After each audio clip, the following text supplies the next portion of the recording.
கோவை சரக டிஐஜி விஜயகுமார் உடல் அவரது சொந்த ஊரான தேனி மாவட்டத்தில் உள்ள அவரது இல்லத்திற்கு கொண்டுவரப்பட உள்ளது. கோவை சரக டிஐஜி விஜயகுமார் IPS இன்று காலை தனது முகாம் அலுவலகத்தில் தற்கொலை செய்து கொண்டார். இந்த சம்பவம் பெரும் பரபரப்பை ஏற்படுத்தியுள்ளது. தேனி மாவட்டம் போடி அணைக்கரைப்பட்டியைச் சேர்ந்தவர் விஜயகுமார் IPS. தனது பள்ளி பருவத்தை தேனி மாவட்டத்தில் உள்ள தேனி நாடார் சரஸ்வதி பள்ளியில் பயின்று வந்தார். தேனி ரத்தினம் நகரில் விஜயகுமாரின் தாய், தந்தை மற்றும் அவரது தங்கை குடும்பத்தினர் வசித்து வருகின்றனர். தனது மகன் தற்கொலை செய்து கொண்ட சம்பவம் கேட்டு அதிர்ச்சியடைந்த விஜயகுமாரின் குடும்பத்தினர் கதறி அழுதது சோகத்தை ஏற்படுத்தியுள்ளது. மேலும் தற்கொலை செய்து கொண்ட விஜயகுமாரின் உடல் தேனி ரத்தினம் நகரில் உள்ள அவரது வீட்டிற்கு கொண்டுவரப்பட்டு மாலையில் உடல் தகனம் செய்யப்பட உள்ளது. கடந்த 10 நாட்களுக்கு முன்பாக விஜயகுமார் IPS தேனியில் உள்ள தனது வீட்டிற்கு வந்து தனது தாய், தந்தை ஆகியோரை சந்தித்து சென்றதாக கூறப்படுகிறது. விஜயகுமார் IPS தற்கொலை செய்து கொண்ட சம்பவம் அவரது சொந்த ஊரான தேனியில் பெரும் சோகத்தை ஏற்படுத்தியுள்ளது. கொடைக்கானல் மேல்மலை பகுதிகளில் போதை காளான் விற்பனை, 2 கைது. திண்டுக்கல் மாவட்டம் கொடைக்கானல் மேல்மலை பகுதியில் போதை காளான் விற்பனை செய்வதாக தகவல் கிடைத்தது. இதனையடுத்து கொடைக்கானல் போலீஸ் இன்ஸ்பெக்டர் பாஸ்டின் தினகரன் தலைமையில் போலீசார் ரோந்து பணியில் ஈடுபட்டனர். அப்போது பூண்டி பகுதியில் சந்தேகத்திற்கிடமாக நின்ற 2 பிடித்து விசாரித்தனர். அவர்களை விசாரித்ததில் மயிலாடுதுறையைச் சேர்ந்த நிஷாந்த், கொடைக்கானல் மேல்மலை பூண்டி பகுதியைச் சேர்ந்த தமிழ்ச்செல்வன் ஆகிய 2 இந்த பகுதிக்கு வரும் சுற்றுலா பயணிகளை குறிவைத்து போதை காளான் விற்று வந்தது தெரியவந்தது. இதுபற்றி கொடைக்கானல் போலீசார் வழக்கு பதிவு செய்து 2 கைது செய்தனர். கோவில்பட்டி அருகே ஆன்லைன் ரம்மி விளையாட்டில் பல லட்சம் ரூபாய் பணம் இழந்த ராணுவ வீரர் துப்பாக்கியால் சுட்டு தற்கொலை. தாயிடம் செல்போன் பேசிக்கொண்டே தற்கொலை செய்து கொண்ட அதிர்ச்சி சம்பவம். தூத்துக்குடி மாவட்டம் எட்டயபுரம் அருகே உள்ள கீழக்கரந்தை கிராமத்தைச் சேர்ந்த வேலுப்பிள்ளை என்பவர் மகன் மணித்துரை.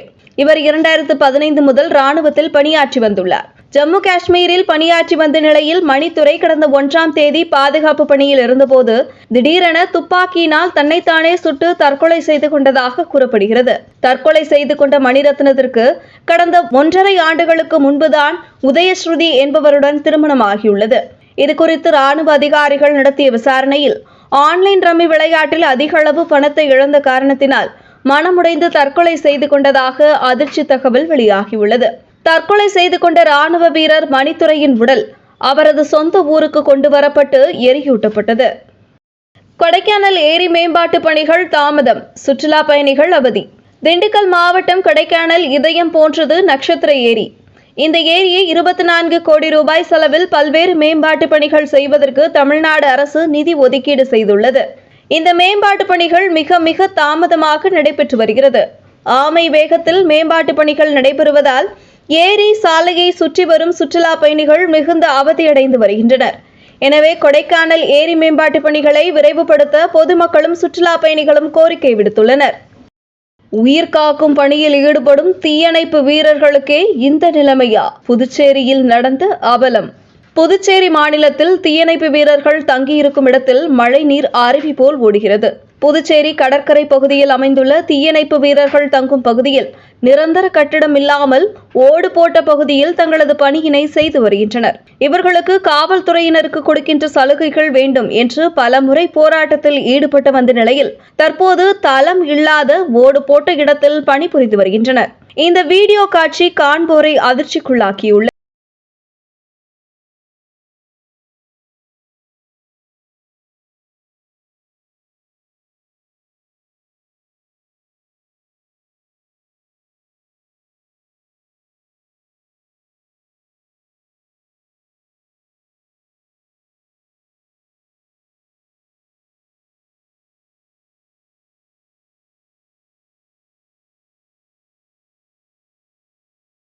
கொடைக்கானல் பேரிஜம் ஏரி வனப்பகுதியில் யானைகள் நடமாட்டம், சுற்றுலா பயணிகள் பேரிஜம் ஏரிக்கு செல்ல தடை. கொடைக்கானல் சுற்றுலா இடங்களில் மிக அழகான பகுதி பேரிஜம் ஏரி பகுதியாகும். இந்த பகுதிக்கு செல்வதற்கு வனத்துறையின் சிறப்பு அனுமதி பெற வேண்டும். கொடைக்கானல் மோயர் பாயிண்ட் அடுத்து உள்ள இடங்களுக்கு செல்வதற்கு வனத்துறையின் சிறப்பு அனுமதி பெற்றே செல்ல வேண்டும். இந்த பகுதியில் தொப்பி தூக்கும் பாறை, பேரிஜம் ஏரியின் கழுகு பார்வை பகுதி, அமைதி பள்ளத்தாக்கு, பேரிஜம் ஏரி உள்ளிட்ட பகுதிகள் உள்ளன.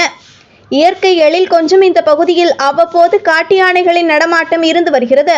கடந்த சில மாதங்களுக்கு முன்பு காட்டு யானைகள் நடமாட்டம் காரணமாக பேரிஜம் ஏரி பகுதி வனத்துறையால் மூடப்பட்டது. யானைகள் நடமாட்டம் காரணமாக பேரிஜம் வனப்பகுதி மூடப்பட்டதால் இந்த வனப்பகுதியை காண்பதற்கு ஆவலுடன் வந்த சுற்றுலா பயணிகள் ஏமாற்றமடைந்தனர். திருப்பூரில் காவல்துறையினரின் வாகனம் மோதி சிறுமி உயிரிழந்த சம்பவத்தில் காவல்துறையினர் உடலை பெற்றுக்கொள்ள மிரட்டி வருவதாக உறவினர்கள் பேட்டி. விபத்துக்கு காரணமான காவலர் வீரசின்னன் மீது வழக்கு பதிவு. திருப்பூர் காங்கேயம் சாலையில் போலீஸ் வாகனம் இருசக்கர வாகனத்தின் மீது மோதியதில் சிறுமி திவ்யதர்ஷினி சம்பவ இடத்திலேயே உயிரிழந்தார். இந்த சம்பவம் தொடர்பாக முதற்கட்டமாக காவலர் வீரசின்னன் மீது 304A பிரிவின் கீழ் வழக்கு பதிவு செய்யப்பட்டுள்ளது. இந்த நிலையில் விபத்து குறித்த சிசிடிவி காட்சி வெளியிடப்பட்டுள்ளது. இந்த நிலையில் சிறுமி திவ்யதர்ஷினியின் உடல் பிரேத பரிசோதனைக்காக திருப்பூர் அரசு மருத்துவக் கல்லூரி மருத்துவமனையில் வைக்கப்பட்டுள்ளது. பிரேத பரிசோதனை நிறைவடைந்து உடலை பெற்றுக்கொள்ள காவல்துறையினர் தங்களை தொடர்ந்து வலியுறுத்தி வருவதாகவும், ஆனால் குழந்தையின் தாய் ராஜேஸ்வரி படுகாயங்களுடன் கோவை தனியார் மருத்துவமனையிலும் தந்தை குவைத்தில் இருக்கக்கூடிய நிலையில் தாங்கள் எப்படி உடலை பெற்றுக்கொள்ள முடியும் எனவும், அதனால் தந்தை வரும் வரை உடலை பெற்றுக்கொள்ள மாட்டோம் என உறவினர்கள் தெரிவிப்பதால் காவல்துறையினர் தங்களை மிரட்டி வருவதாகவும் அவர்கள் தெரிவிக்கின்றனர். இதுவரை காவலர் வீரசின்னன் மதுபோதையில் இருந்ததாக தெரிவிக்கப்பட்ட குற்றச்சாட்டுக்கு காவல்துறை சார்பில் உரிய விளக்கம் அளிக்கப்படவில்லை எனவும், பாதிக்கப்பட்ட குடும்பத்தினருக்கு அரசு நிவாரணம் வழங்க வேண்டும் எனவும் அவர்கள் கோரிக்கை விடுத்து உடலை வாங்க மறுத்து வருகின்றனர். போலீஸ் ஆக்சிடென்ட் பண்ணி ஒரு பேபி இறந்து போனாங்க. 8 வயசு குழந்தை இறந்து போனாங்க. என்னோட அக்கா பொண்ணு, அக்காவும் இன்னும் சீரியஸா இருக்காங்க. காலை நேற்று நைட்ல இருந்து எஃப்ஐஆர் கையெழுத்து பண்ணு போலீஸ் ப்ரெஷர் பண்ணாங்க. நான் பண்றேன் அப்படின்னு சொல்லிட்டு விட்டுட்டேன். அக்கா வீட்டுக்காரர் துபாயில இருந்து வரேன்னாங்க. துபாயில இருந்து வர வரைக்கும் நான் பேச முடியாது. அவங்க குழந்தைக்கு நான் கையெழுத்து போட முடியாது. அதையும் சொல்லிட்டேன். சார் நான் கையெழுத்து போட முடியாது, கையெழுத்து போட்டுங்க அப்படின்னு சொல்லிட்டு மதியம் பேசிட்டு இருக்கும்போது நான் சொல்லிட்டு நான் படுத்து போயிட்டேன். போனதுக்கு அப்புறம் தஞ்சாவூர்ல இருந்து எஸ்பியோட இன்ஸ்பெக்டர் போன் பண்ணி மிரட்டுறாருங்க, ஆர்டிஓ மிரட்டுறாருங்க, கலெக்டர்ல இருந்து மிரட்டுறாருங்க. வாழவே கூடாதா? ஒரு டெத்துக்கு வந்தது குத்தமா? தாய் மாமங்கிறது ஒரு டெத்துக்கு வந்தது குத்தமா? எல்லாரும் போன் பண்ணி அவங்கவுங்க ரொம்ப டார்ச்சர் பண்றாங்க. வாழ்றதா சாவறதானே தெரியல. இப்ப அவங்கள கவர்மெண்ட் அவங்களுக்கு தகுந்த நடவடிக்கை எடுத்து அந்த இடிச்சவங்க மேலயும் அவங்க கண்டிப்பா ஒரு தக்க நடவடிக்கை எடுக்கணும். இவங்க பாதிக்கப்பட்டவங்களுக்கு கவர்மெண்ட் தான் முன்ன அவங்களை காப்பாத்தி வீட்டுக்கு கொண்டு குழந்தைய நாங்க இழந்துட்டோம். அந்த குழந்தைய நாங்க திருப்பி எடுக்கிறது சாத்தியம் கிடையாது. ஆனா அவங்க அம்மாவை நாங்க நல்லபடியா கொண்டுட்டு வந்தாருன்னா அவங்களுக்கு ஒரு பையன் இருக்கிறான், ஒரு பையன் இருக்கிறான். அந்த பையனோட வாழ்வாதாரமும் அவங்க அப்பா வாழ்ற வாழ்க்கையும் அவங்க அம்மா மூலியமா தான் இருக்கு. அவங்க அம்மா நல்லபடியா வெளியே வரணும். அதுக்கு என்ன செலவானாலும் என்ன ரிஸ்க் எடுத்தாலும் கவர்மெண்ட் அவங்க அம்மாவை நல்லபடியா எங்களுக்கு உயிரோட ஒப்படைக்கணும். அது கவர்மெண்ட் உத்தரவாதம் தரணும். இந்த குழந்தை இறந்து வாழ்ற குடும்பத்துக்கு தக்க சன்மானம் தரணும். சாக்கடை வசதி இல்லா முந்தல், சாலையில் ஓடும் கழிவுநீர். கேரளா இடுக்கி மாவட்டம் செல்லும் சுற்றுலா பயணிகள் முகம் சுளிப்பு. கிராம மக்கள் வேதனை. தேனி மாவட்டம் போடிநாயக்கனூரில் இருந்து சுமார் 6 கிலோமீட்டர் தொலைவில் அமைந்துள்ளது முந்தல் கிராமம். தேனியிலிருந்து மூணாறு செல்லும் தேசிய நெடுஞ்சாலையில் மலை சாலை அருகே அமைந்துள்ள இந்த கிராமத்தில் வனச்சரக சோதனை சாவடி மற்றும் மதுவிலக்கு சோதனை சாவடிகள் அமைந்துள்ளன. போடிமெட்டு மற்றும் குரங்கணி செல்லும் அனைத்து ரக வாகனங்களும், பேருந்து மற்றும் சுற்றுலா வாகனங்கள் இந்த பகுதியை கடந்துதான் மூணார் மற்றும் குரங்கணிக்கு செல்ல வேண்டும். ஆனால் தற்போது இங்குள்ள குடியிருப்பு பகுதிகளில் உள்ள சாக்கடை முறையாக பராமரிக்கப்படாமலும் நீண்ட காலமாக சுத்தம் செய்யப்படாமலும் சாக்கடை கழிவுநீர் தேசிய நெடுஞ்சாலைகளில் பெருக்கெடுத்து ஓடுகிறது. இதனால் வெளிமாநிலங்கள், வெளியூரில் இருந்து வரும் சுற்றுலா பயணிகள் இப்பகுதியை கடந்து செல்லும் போது முகம் சுளித்தவாறே செல்கின்றனர். இதனால் இந்த கிராமத்தைச் சேர்ந்த பொதுமக்கள் மிகுந்த சிரமத்திற்கு ஆளாகியுள்ளனர். விசாரணைக்கு சென்ற காவலர்களை அரிவாளால் வெட்ட முயற்சி. ஒருவர் கைது, ஒருவர் தப்பியோட்டம். தேனி மாவட்டம் பெரியகுளம் நகராட்சிக்கு உட்பட்ட 14வது வார்டு தென்கரை பட்டாளம்மன் கோவில் அருகே உள்ள தோட்டி காலனி பகுதியைச் சேர்ந்த பிரபாகர் என்பவருக்கும், அதே பகுதியைச் சேர்ந்த தீபக் ரவிச்சந்திரன் மற்றும் அவரது நண்பரான காமராஜ் ஆகியோருக்கும் இடையே முன்விரோதம் இருந்ததாக கூறப்படுகிறது. இந்த நிலையில் இன்று மதுபோதையில் தீபக் ரவிச்சந்திரன் மற்றும் காமராஜ் இருவரும் அரிவாள் மற்றும் கத்தியுடன் பிரபாகரனின் வீட்டிற்கு சென்று தகாத வார்த்தைகளை கூறி சத்தம் போட்டுள்ளனர். அப்பொழுது பிரபாகரன் வீட்டில் இல்லாத நிலையில் அவரது தங்கை ஹேமலதா பெரியகுளம் தென்கரை காவல் நிலையத்தில் புகார் அளிக்க சென்றுள்ளார். சம்பவ இடத்திற்கு வந்த போலீசாரை அரிவாளை காட்டி மிரட்டியுள்ளனர். இதனைத் தொடர்ந்து போலீசார் அவர்களை செல்போனில் வீடியோ எடுத்துள்ளனர். இந்த சம்பவம் அப்பகுதியில் பெரும் பரபரப்பை ஏற்படுத்தியுள்ளது.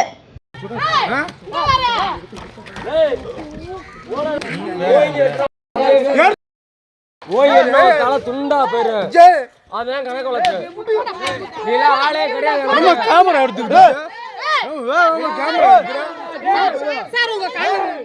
தேனி மாவட்ட பாரதிய ஜனதா கட்சி இளைஞரணி சார்பாக தேனி மாவட்ட ஆட்சியர் அலுவலகத்தில் கோரிக்கை மனு. தேனி மாவட்டத்தில் கஞ்சா விற்பனை அதிக அளவில் நடைபெற்று வருவதால் உடனடியாக மாவட்ட நிர்வாகம் மற்றும் காவல்துறையினர் நடவடிக்கை எடுக்க வேண்டும் என அந்த மனுவில் குறிப்பிடப்பட்டிருந்தது. மாணவர்களின் எதிர்காலத்தை சீர்குலைக்கும் இந்த கஞ்சா பழக்கத்திலிருந்து மாணவர்களை காப்பாற்றுவதற்காக உடனடியாக கடும் நடவடிக்கை எடுக்க வேண்டும் என கோரிக்கை மனுவை வழங்கியுள்ளனர். இதில் நகர பொதுச் செயலாளர் அஜித் இளங்கோ, ஓபிசி அணி நகர தலைவர் ஜெயமுருகன், சரவணன் உள்பட 10க்கும் மேற்பட்ட நிர்வாகிகள் கலந்து கொண்டனர். திண்டுக்கல்லில் நாம் தமிழர் கட்சி தகவல் தொழில்நுட்ப பிரிவினர் பத்திரிகையாளர்களை அவமதித்ததால் சீமான் பேட்டி புறக்கணிப்பு. திண்டுக்கல் மாவட்டத்தில் நாம் தமிழர் கட்சி நிர்வாகிகள் ஆலோசனை கூட்டம், பாராளுமன்ற தேர்தல் குறித்த ஆலோசனை கூட்டம் மற்றும் பொதுக்கூட்டம் நடைபெறவுள்ளது.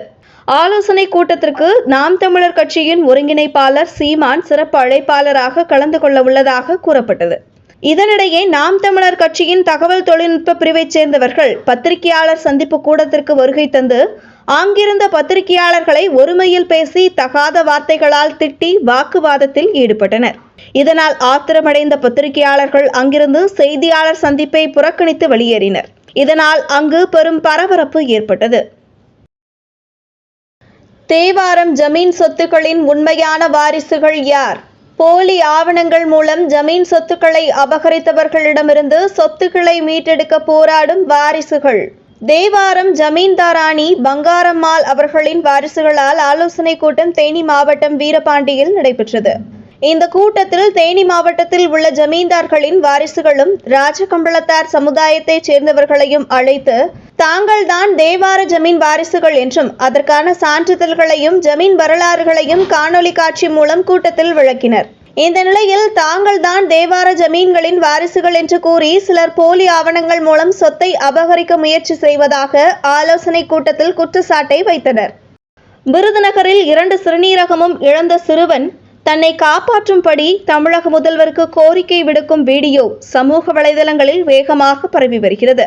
விருதுநகர் பர்மா காலனியைச் சேர்ந்தவர் அப்துல் மஜீத். இவர் கூலி வேலை செய்து வருகிறார். இவருக்கு ராஃபிக் பேகம் என்ற மனைவியும் அசாருதீன் என்ற மகனும் உள்ளனர். அசாருதீன் விருதுநகரில் உள்ள தனியார் நடுநிலைப் பள்ளியில் 8ஆம் வகுப்பு பயின்று வருகிறார். இந்த நிலையில் அசாருதீனுக்கு 1 வயதிலிருந்து அரிய வகை நோயால் பாதிக்கப்பட்டு 2 சிறுநீரகமும் செயலிழந்துள்ளது. இதனால் கடந்த சில ஆண்டுகளாகவே அசாருதீனுக்கு டயாலிசிஸ் செய்யப்பட்டு வந்துள்ளது. இந்த நிலையில் அந்த சிறுவனுக்கு தற்போது கல்லீரலும் பாதிக்கப்பட்டு உள்ளதால் உடனடியாக சிறுநீரக மாற்று மற்றும் கல்லீரக மாற்று அறுவை சிகிச்சை செய்ய வேண்டுமென மருத்துவர்கள் அறிவுறுத்தியுள்ளனர். தாய் தந்தை இருவருமே கூலி வேலை செய்வதால் தற்போது அந்த சிறுவன் தமிழக முதல்வரிடம் உதவி கேட்டு பேசும் வீடியோ சமூக வலைதளங்களில் வேகமாக பரவி வருகிறது. என் பேர் அசாருதீன். எனக்கு 14 வயசு ஆகுது. என் ஊர் விருதுநகர். எங்கள் தெரு பர்மா காலனி. எனக்கு சின்ன வயசுலேருந்தே 2 கிட்னியுமே ப்ராப்ளமாக இருக்குது. 2 கிட்னியுமே ஆப்ரேஷன் பண்ணிட்டோம். ஒரு 10 மாதத்துக்கு முன்னாடி ரொம்ப வாந்தி இதுமாக இருந்துச்சு. நாங்கள் ஆஸ்பத்திரியில் காமிச்சதில் 2 கிட்னியுமே ஃபெயிலியர் ஆகிடுச்சுட்டாங்க. இப்போ டயாலிசிஸ் தான் பண்ணணுன்னாங்க. இப்போ நான் கிட்டத்தட்ட ஒரு 100 டயாலிசிஸ்க்கு மேலே போட்டுட்டேன். என்னால் டயாலிசிஸ் தாங்க முடியல. இப்போ ஒரு டெஸ்ட் எடுத்ததில் கல்லீரலையும் ப்ராப்ளம் இருக்குன்றாங்க. இப்போ கிட்னியும் மாற்றணும், கல்லீரலையும் மாற்றணும். அதுக்கு பொருளாதார வசதி எங்ககிட்ட இல்லை. உங்களால் முடிஞ்ச உதவி பண்ணுங்கள். முதலமைச்சர் ஐயா, நீங்கள் நினச்சா என்னை காப்பாற்றிடலாம். எங்கள் அம்மாவுக்கு நான் ஒரே பையன்தான். உங்களால் முடிஞ்ச உதவியை பண்ணுங்க ஐயா. டாஸ்மாக் இருப்பதால் இளம் விதவைகளின் எண்ணிக்கை அதிகமாகிக் கொண்டிருக்கிறது. டாஸ்மாக் ஊழலில் ஈடுபட்டவர்கள் மீது அமலாக்கத்துறை நடவடிக்கை எடுக்க வேண்டும். புதிய தமிழக மக்கள் கட்சியின் நிறுவனர் டாக்டர் கிருஷ்ணசாமி பேச்சு. தூத்துக்குடி மாவட்டம் விளாத்திக்குளத்தில் புதிய தமிழகம் கட்சி சார்பில் 1 லட்சம் கோடி ஊழல் டாஸ்மாக் ஒழிப்பு யுத்தம் என்ற பெயரில் மதுவின் தீமைகள் குறித்த மாபெரும் விளக்க பொதுக்கூட்டம் நடைபெற்றது. இதில் புதிய தமிழகம் கட்சி நிறுவன தலைவர் டாக்டர் கிருஷ்ணசாமி கலந்து கொண்டு பேசுகையில், தமிழகத்தில் உள்ள 19 மதுபான ஆலைகளில் 17 திமுகவை சேர்ந்தது என்றும் விவசாயிகள், மீனவர்கள், தொழிலாளர்கள் என எளிய மக்கள் வாழும் பகுதியில்தான் டாஸ்மாக் கடை திறக்கப்படுகிறது. நம்முடைய உழைப்பினை அவர்கள் சுரண்டி கொண்டு இருக்கிறார்கள் என பேசினார். முன்னதாக டாஸ்மாக் ஒழிப்பு குறித்து கூட்டத்தில் உறுதிமொழியும் எடுக்கப்பட்டது.